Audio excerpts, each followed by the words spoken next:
Direct Investisseur vous est présenté par FX Pro.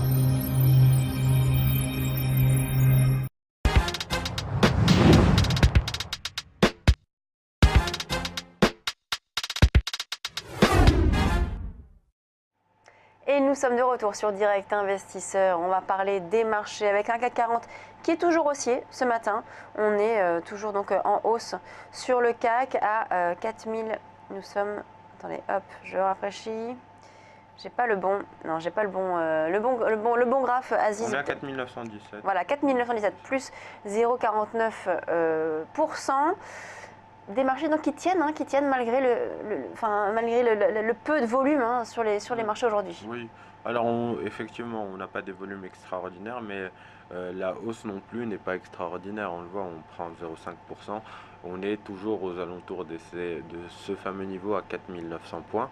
Je vous disais hier qu'après le dépassement des 4820 points, on s'ouvrait un potentiel au moins égal à 50 points. On a rejoint les 4870. On est revenu les tester pendant la séance et on voit qu'on continue de dessiner des creux et des sommets ascendants. Alors ça veut dire quoi? Ça veut dire qu'on a encore du potentiel de progression sur le CAC 40. On le voit bien, on peut aller au moins chercher les sommets de la semaine dernière, du 20 novembre aux alentours des 4932. En tout cas, c'est le niveau qu'on peut viser pour d'ici la fin de semaine, sachant effectivement que les séances seront peu étoffées parce qu'on aura notamment Thanksgiving aux États-Unis, les marchés américains qui seront un peu fermés. Mais globalement, on a bien vu hier les déclarations de la BCE rassurer l'ensemble des investisseurs, puisque encore une fois, Mario Draghi confirmait qu'il était prêt à injecter plus de liquidités, à étendre son programme de rachat d'actifs, que ce soit sur la nature des actifs ou sur la durée, pour pouvoir soutenir ces marchés qui se portent plutôt bien quand on regarde l'évolution sur l'ensemble de l'année, notamment le mois d'octobre, mais qui pourrait peut-être aller plus haut si on avait cet effet positif dû à la BCE, effectivement. En tout cas, c'est ce qu'attendent les gérants. Ils attendent en effet cette déclaration de Mario Draghi qui pourrait du coup engendrer donc un rallye haussier sur les marchés. Un mot maintenant sur le palmarès. On a une forte hausse actuellement d'Eramet. On est à pratiquement 7,5 de hausse ce matin. C'est un titre qui baisse, qui ne s'arrête pas de baisser depuis janvier, depuis le début de l'année 2015. Est-ce que, selon vous, d'un point de vue technique, Aziz, vous pensez qu'on a un bon point d'entrée sur ce titre? Alors, point d'entrée, alors qu'on a pris 7%, Lucie, non, c'est un peu tard. Cela dit, ce qui est intéressant sur Eramet, et je vais vous afficher le graphique sur un horizon d'1 an, vous allez voir, c'est qu'on a effectivement énormément baissé puisqu'on cotait 90 euros, c'était au mois de mars dernier. On n'en cote plus que 30, donc les cours ont quasiment été divisés par 3 en moins d'1 an. Ce qui est intéressant, je vous zoome pour bien le voir, c'est que légèrement en dessous de ce niveau à 30 euros, plus exactement vers les 28,95, 29 euros, vous le voyez, on est en train de dessiner une sorte de seuil plancher. Alors ça peut être une figure d'analyse technique qu'on appellerait un double creux.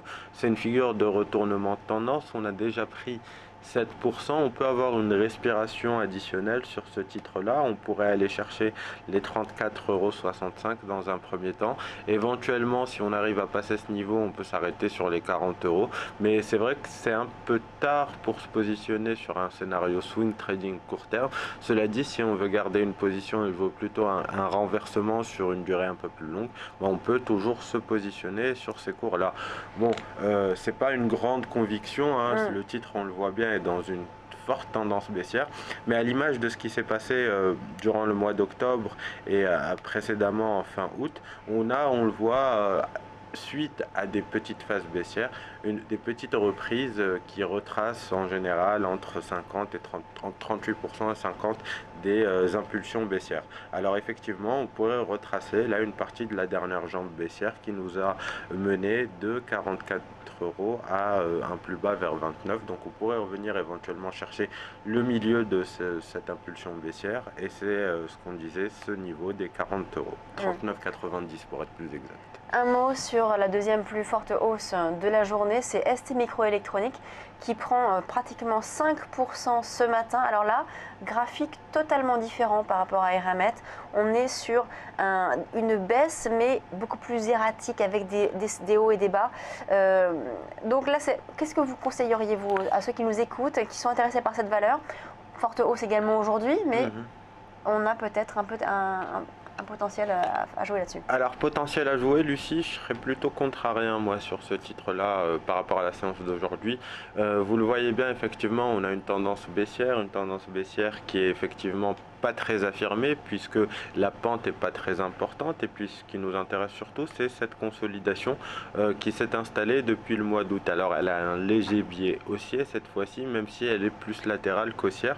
On évolue dans un range entre les 5,50 €, voire pour être large, et un plus haut vers les 7 €. Vous voyez qu'on approche ce niveau des 7 €. On avait une polarité assez importante.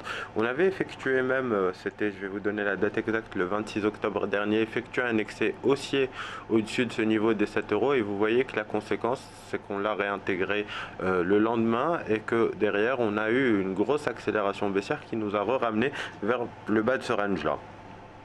Alors pour ma part, Lucie, je jouerai plutôt un scénario baissier sur ce titre.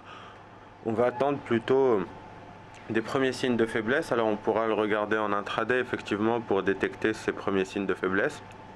Mais globalement, cette zone de 7 €, si elle n'était pas dépassée en clôture journalière aujourd'hui et confirmée demain en ouverture, on pourrait avoir de nouveau un piège à haussier, c'est-à-dire une clôture au-dessus et une réintégration le lendemain. Et dans ce cas-là, on pourrait revenir alors tout d'abord sur les 6,50 €, voire 6 € en cas d'enfoncement, en cas de baisse rapide. Donc scénario plutôt vendeur sur Eramet, sur ST Microélectronique, et on peut se positionner sur les cours actuels sans trop de problèmes. On a pas mal progressé, donc on devrait également avoir des prises de bénéfices sur ce titre-là. Toujours dans le palmarès, mais alors maintenant du côté des lanternes rouges, la plus forte baisse, c'est Rémi Cointreau avec une baisse de plus de 2,5%. Là, on a eu quand même une tendance plutôt haussière depuis septembre, donc hausse du titre depuis septembre, on arrivait quasi à des plus hauts. Et là, forte baisse, est-ce que du coup, ça remet en question la tendance haussière? Ah non, pas du tout. Pas du tout, ça ne remet pas du tout en cause la tendance haussière. Là, Lucie, le mouvement auquel on assiste, c'est purement des prises de bénéfices.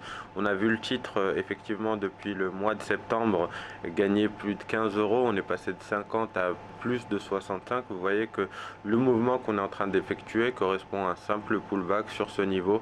Alors, le niveau des 65 €, il y a une polarité qui peut être validée, puisque vous le voyez, c'est une ancienne résistance du mois d'août qui peut devenir support. On a eu une accélération haussière en dépassant ce niveau et on est arrivé sur les 67 où on a un autre niveau de résistance.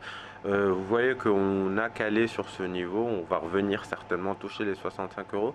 Alors pour ma part, je recommanderais de rester à l'achat sur le titre. Pour essayer de rentrer en position, on va plutôt attendre un accès de faiblesse, soit vers les 64,50. Si on veut avoir plus de probabilité de se positionner, on va essayer de se positionner 50 centimes plus haut, vers les 65 €.